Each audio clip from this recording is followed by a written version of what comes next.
This is a mixed ANOVA. That means it has a between group variable design and a within group variable design. So the between groups, that's always the easiest place to start with this one. That's your IV going to be group. It's going to have 3 levels. Los Angeles is 1 level, New York is another level, and Atlanta is the 3rd level. So that's the easy between group. That's your IV grouping variable. I'll say that again. And your within group variable is the training sessions. Everybody was in every session. Okay? That's what makes it a within group. So your within group has 4 levels, 1, 2, 3, 4.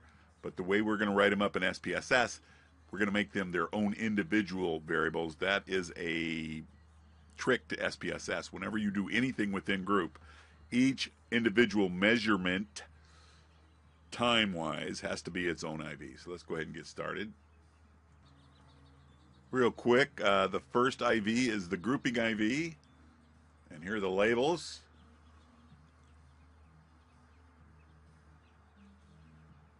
And make sure it's a nominal variable, okay? And then here's the training information. Each one is a scale variable. All right, first thing we're going to do is check for normality. Analyze. Descriptives. I go to explore. There are other ways to do this, by the way. Okay, and we're just looking at the scored variables. See what we got here. Let's check for outliers. Plots. We can do histograms, normality plots. Don't need the stem and leaf. Click continue. Options. Nah, don't need that. Click OK. Okay, the first box tells us is how many is in each of the training groups. And since everybody's in every group, it should be the same number, right? There's no missing data here.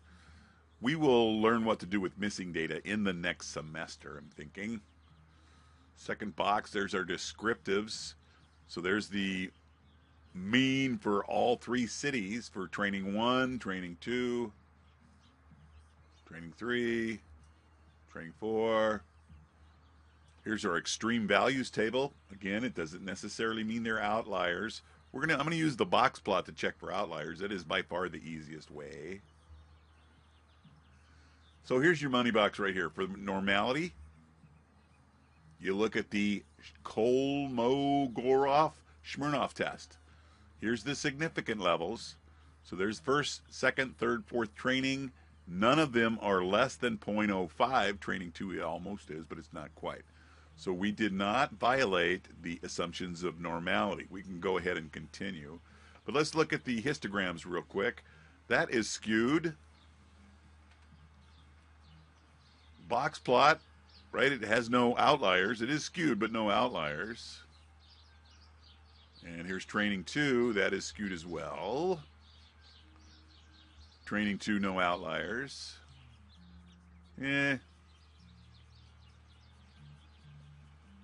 No outliers for 3. I'm just basically looking for outliers because I already know that the data is skewed somewhat, but not skewed enough to stop us from doing this. This one is, they're all kind of... Okay, so according to the box plots, there are no outliers. So we're going to go ahead and press on. So let's run our mixed ANOVA. Go to Analyze. General Linear Model. Repeated measures. Again, okay, so you got to name your repeated measure. I'm going to name it training. And there were 4 levels, right? 4 different ones. Add.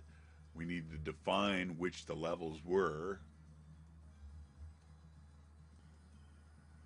Okay, so our repeated measure levels were the trainings. Our between subject, that's our grouping thing down here. Boom, we just made a mixed ANOVA. Okay, so let's look at the options. We don't need models, plots. We do need plots. Okay, so for the horizontal axis, your repeated measure is always your horizontal, okay? And then your group is your separate, and you're going to add.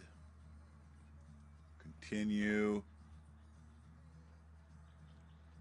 I don't think we need a post hoc test here. Let's look at our options.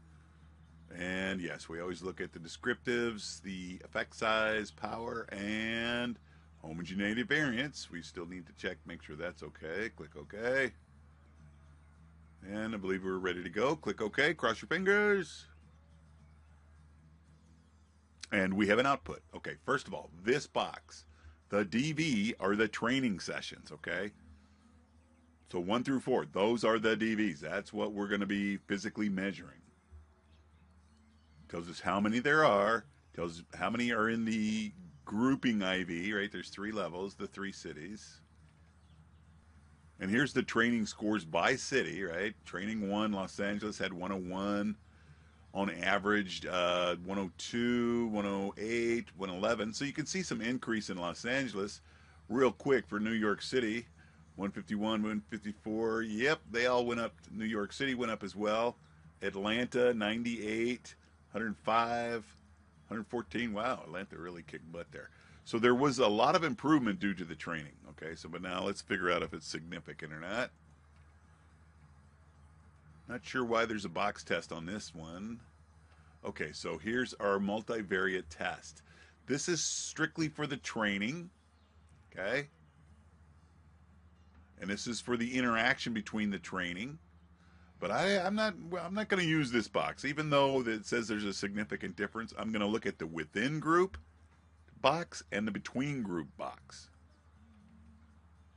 So here's the test of sphericity, and we don't care about sphericity in a mixed ANOVA. The between group design kind of overrides the need for sphericity of a within group. Okay, so we don't even need to look at sphericity. But here's our first money box.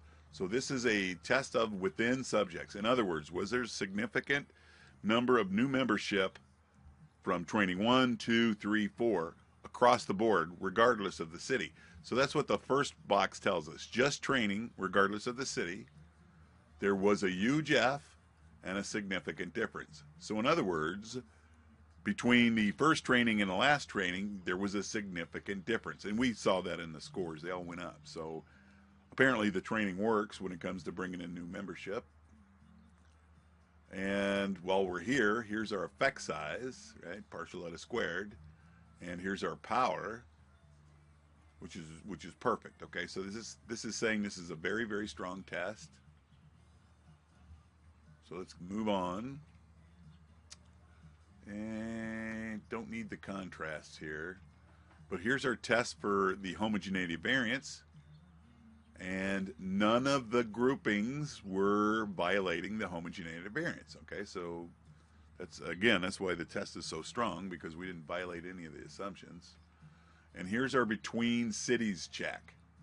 So you look at the group, and there was an F score of about 6.7, and it was significant difference. Okay, so there was a significant difference in new memberships over the period of time due to the training. Almost through here. Here is our graph of marginal means, and you can see that, which one? Okay, so Atlanta, that's the light gray one, that they showed the most increase. They went way up here. Bam. Okay, so they even beat out the blue one, which was Los Angeles. So they are to be congratulated. So this shows that the interaction between the training and the city, there was a significant interaction between Atlanta and the training. So let me pull up the answer sheet real quick. So for question 1, was the data good enough to run an ANOVA? There were no outliers. We saw that with the box plot. The Kolgoff-Smirnov test proved that there was no violation of normality. And the homogeneity variance table, that's the Levine's test table, that was all good to go, right? Was the team building training effect overall increasing? Yes, it was. That was our first F from the within group box. And this is how you're supposed to write them up. Don't forget, it's APA formatting. Here's the figures you're going to need, right? The degrees of freedom is the between group. So there were 4 training sessions. So 4 minus 1 is 3. and the error. So there's your 436. That's what goes here, right? Sorry, 336. And there's all the data. There's the F and the significance value. Again, there's the eta squared, which is the effect size, and the power was perfect. All right, next question. Was there a between group difference? Yes, there was. There's your between group box. Degrees of freedom is 2, 12. 6.73 for the F, and the significance was less than 0.05. Was there significant interaction? You betcha. And here's the interaction box, right? That little star, that little asterisk. That's your interaction table box. And again, there's the degrees of freedom. There's your F. There's your significance. Which city showed the most improvement? I guess you could just look at the graph here. And according to the graph, it was the interaction of the training and the city of Atlanta. Boom, that was it. That was your high point right there. What else we got here? So the effect size, that was pretty easy. You just go to partial eta squared. So it was 89.6%. For some reason, we always write effect size as a percent and power as a whole number. So the power was practically perfect at 1.0. Was this a good study? You betcha. It had perfect power and a large effect size. And this is how I wrote the guy up.